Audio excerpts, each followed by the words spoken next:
Assalomu alaykum do'stlar. 8 Pro hamda 8 Pro Max avtomobili haqida to'liqroq ma'lumot berishga harakat qilaman sizlarga. Videoni kuzatib turinglar. Xo'p, aynan bunimiz 8 Pro'imiz, ya'ni 400 milliondan 480 million so'mgacha turadi avtomobilning tan narxi. Bunisi 480 millionligi 8 Pro Max avtomobilimiz hisoblanadi.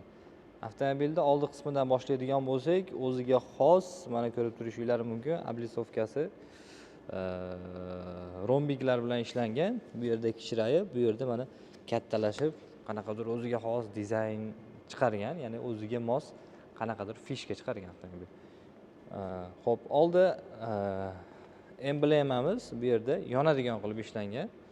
Bu ham 8 Pro ni qolgan modellardan ancha ajratib turadi. Oldida parktroniklari bor, bu yerda lideri bor avtomobilda.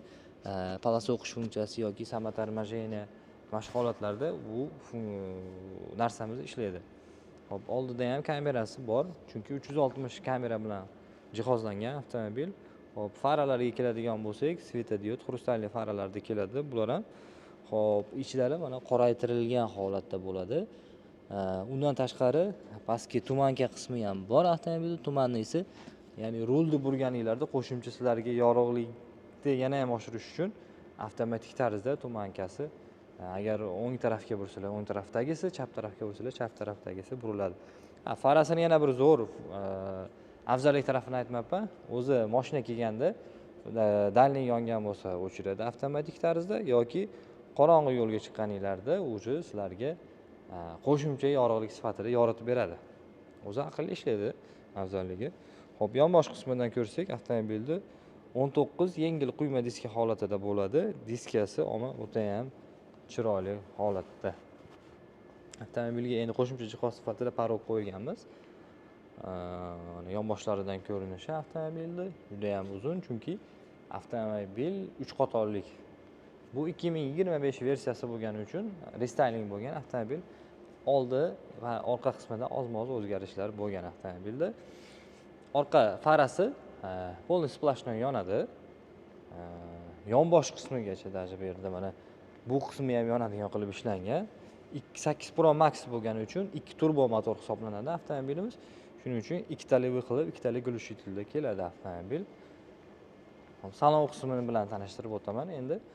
Hop, birinchi bokovoy qismi bilan tanishtirib o'tay. Bu yerda 360 kamerasi hamda slepovoy, ya'ni zonasi bor. Beskluchovoy bilan albatta jihozlangan. Bu avtomobillar уже zamonaviylashib ketgan. Avtomobil bu yeri mana jigarrang salonda keladi. Qaysidir zamonaviy, qaysidir brendi kuchli avtomobillarni eslatadi saloniga chiqqaningizda. Mana bu qismlarni ham ko'rishingiz mumkin. 3 ta xotirasi bor avtomobilda. Bu yerda har xil ranglarda yonadigan podsvetkalari bor avtomobilda. Sidena xotirasi borligi uchun ko'rib turganinglardek, sidenasi orqaga siljib, ancha pastladi, chiqib moslashib olishi uchun. Sidenasi polni elektronika. Hop, salon qismini tanishtirib o'taman ham. Eshigini yopdim. Hop, rullari ham o'ziga xos chiroyli dizaynda, o'zgacha dizaynga ega. Hop, sidenasi mana ancha menga moslayapti. Avtomobilda head-up display bor. Splashni polni monitor. Mana bunaqa qiya ishlangan. Bu ham o'ziga xos avtomobilda afzalliklaridan biri. Hop, avtomobilimizda cruise control bor albatta. Palasa o'qish funksiyasi bor, samotarmajeniyasi bor, adaptiv cruise control bor avtomobilda. Bu yog'i bor deb ketaman, xafa bo'lmaysizlar. Hop. Konditsioner, klimat kontrol, ya'ni avtomobilda ikkita zonali alohida ionizatsiya deydi, havoni tozalash funksiyasi bor. Undan tashqari голосовое управление alisasi bor avtomobilimizda. Bu yerda tayyor o'zi registratsiya bor. Avtomobilga shuni fleshka solsangiz bo'ldi. Bu yerda yana qo'shimcha funksiyalardan mana bari alohida dizaynga ega, alohida mehr bilan ishlangan avtomobilda. Bu yerda simsiz zaryadkasi bor, qo'shimcha xolodilnik bor avtomobilimizda. Rushniklari elektronniy, richagi ham o'ziga xos, qanaqadir mos, qo'lingizga qulay ishlangan. Bu yerda mana 4x4 bo'lgani uchun avtomobilda 7 xil rejimi bor.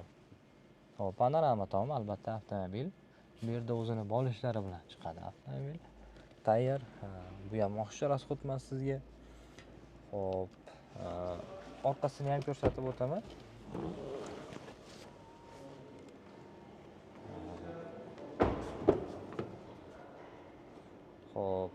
orqa qismi ham keng ancha, chunki bu oldiga suriladi, orqadagi odam bemalol o'rta yoshdagi odam ham ketsa bo'ladi avtomobilda. 3-qator bilan ko'rsatib o'tay sizlarga.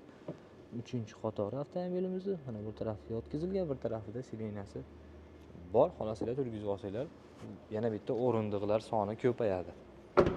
Hop, yonbosh qismiga o'tib sizlarni narigi tarafdan tanishtiraman, chunki zo'r qulayligi bor bu tarafda.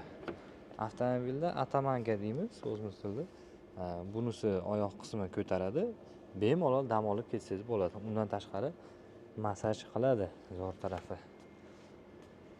Hop, Sony akustikalar bilan jihozlangan mashinamiz, usilitel bor. Ya'ni subwoofer deymiz o'zimiz tilda, subwooferlarigacha bor. Tayyor kuydirilgan aynalarda keladi. Orqa qismi ham o'ziga xos.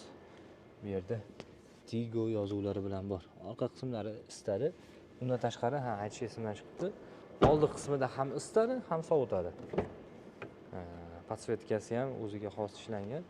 Mana yonib turadi. Har xil ranglarda o'zingizlarga mos, diddinglarga mos qilib o'zgartirsanglar bo'ladi. Bu ham o'ziga xos yoki o'zingizlarga yoqqan musiqaga moslashib har xil ranglarda o'zgaradi. Bu ham plyus taraf avtomobilda. Hop, avtomobilimiz 3 yil muddatgacha berilyapti, foizsiz. Boshlang'ich to'lovingizga qarab 3 yilgacha bo'ladi. Eng kam minimal to'lovi lekin 30% bilan ham qilib beramiz. Lekin avtomobilning dizayniga, komfortiga, yurishiga, ходовой qismiga вообще gap yo'q. Chunki oldi McPherson, orqasi Nezaviy ismi balkada keladi.